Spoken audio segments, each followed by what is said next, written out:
नमस्कार मित्रांनो, कसे आहात? आज 23 जानेवारी.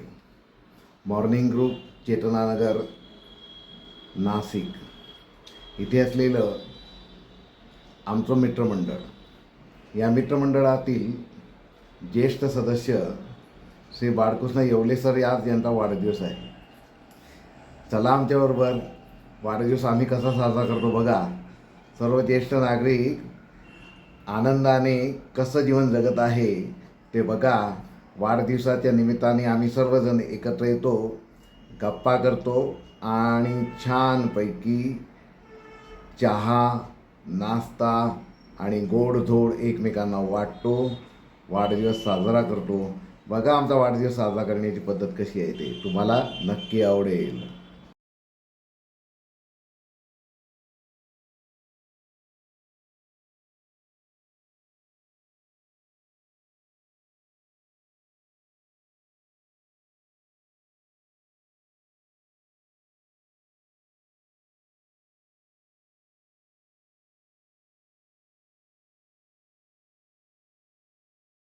अबाधित आहे.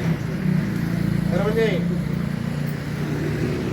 अण्णांचा येणारा काळ हा सुद्धा आरोग्याच्या दृष्टीने छान सुंदर निरोगी जावो असं मी परमेश्वराला मॉर्निंग ग्रुप तर्फे एक भावना व्यक्त करतो. आणि अण्णा आप जिओ हजारों साल के दिन हो 50,000. अण्णांविषयी दोन शब्द आपले उपाध्याय साहेब यांनी मनोगत व्यक्त करावं. त्यानंतर येवलेकर साहेब, मनोहर पाटील यांना विनंती करतो की यांनी सुद्धा आपलं मनोगत व्यक्त करावं. सोनवणे सर. लाडके आदरणीय श्री अण्णासाहेब येवले यांच्या बाबतीत सांगायचं म्हटलं म्हणजे अतिशय मनमिळावू स्वभाव आणि निस्सीम दत्तभक्त. त्यांचं म्हणजे मला एखादा दिवस जर मी बाहेर असलो तर त्यांची माझी भेट संध्याकाळी होत नाही जाता येताना. पण संध्याकाळी 6:30 पावणे 7 वाजले म्हणजे ते दत्त मंदिराचा रस्ता धरतात. तिथे गेल्यानंतर दत्ताची सर्व आरत्या, दत्ताची सेवा आणि विशेषतः म्हणजे मीच नाही तर आपल्या मॉर्निंग ते आपलं सर्वांचं आपण त्याला श्रावणबाळ म्हणून संबोधलेलं आहे. नामांकित एक नाशिक शहरातल्या नाही तर नाशिक जिल्ह्यातला एक पत्रकार म्हणून सुप्रसिद्ध आहे. आणि जितूदादाचं आणि त्यांचे ज्येष्ठ चिरंजीव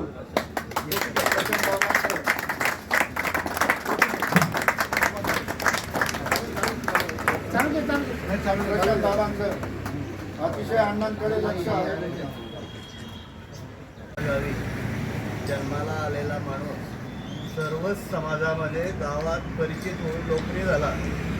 ज्याचा वाद असेल बांधावरून, ज्याचा नाण्यावरून वाद असेल तिथे जाऊन अण्णांनी तडजोड घडवून आणण्याचा प्रयत्न केला आहे. ज्याचं लग्न जुळत नसेल तिथे लग्न जोडण्याचा प्रयत्न केला आहे. गावामध्ये शांतता नांदून सर्व समाजामध्ये एकोपा आणण्याचा प्रयत्न केला आहे. ज्यावेळेस गावात अनेक समाज असतात त्या समाजांमध्ये लवकर एकत्र होणं जमत नाही. माळी समाज असेल, कुणबी समाज असेल, त्यांना एकत्र आणून अण्णांनी त्या गावामध्ये आपलं नाव सगळ्यांना ओठावर आपलं गाजवलं होतं. अण्णांना 2 सुपुत्र आहेत, एक कन्या आहे. मोठा सुपुत्र आपल्याजवळच आहे आणि लहान सुपुत्र सगळ्यांना सुपरिचित आहे. आणि एक कन्या आहे ती बिचारी खूप वैभवात आहे, आनंदात आहे. तिचे 75वी संपून 76व्या वर्षामध्ये त्यांनी पदार्पण केलेलं आहे. त्यांच्या आयुष्याची गोळाबिरी जर आपण पाहिली तर अतिशय कष्टमय जीवन. पातुंडे गावामध्ये राहत असताना सकाळी 5:30 वाजेपासनं तर रात्री 10 वाजेपर्यंत आपल्या दुकानदारीचा व्यवसाय हा पूर्ण करून, शेतीचा व्यवसाय पूर्ण करून दोघेही मुलांचं अतिशय चांगल्या प्रकारे व्यापारी क्षेत्राकडे पदार्पण केलं.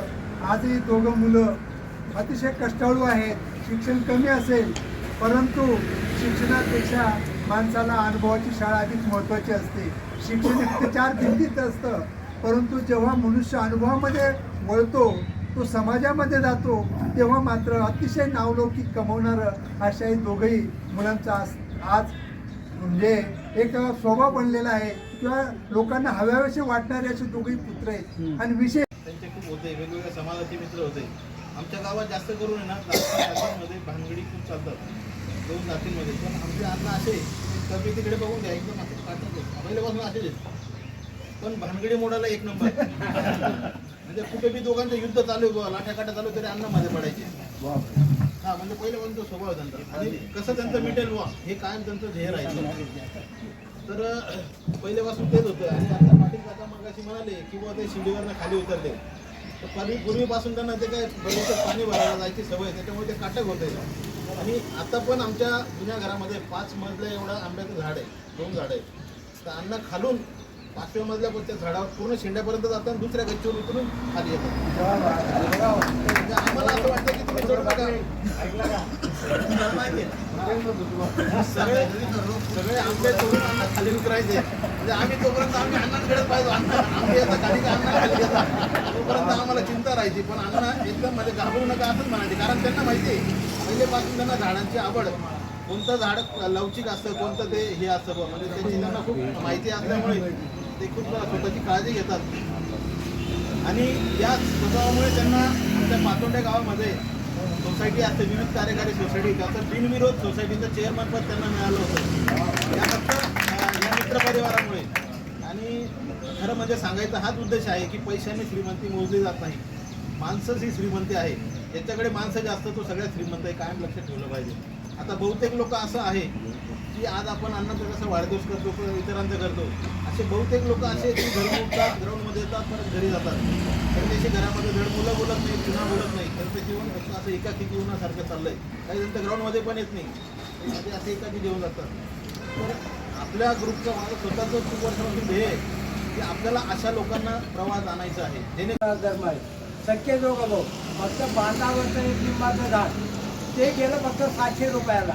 बरं का, त्या 700 रुपयाच्या झाडाकरता 2 भावांचे मुलं आणि 2 भाऊ एकमेकांवर कुऱ्हाडी घेऊन धावले.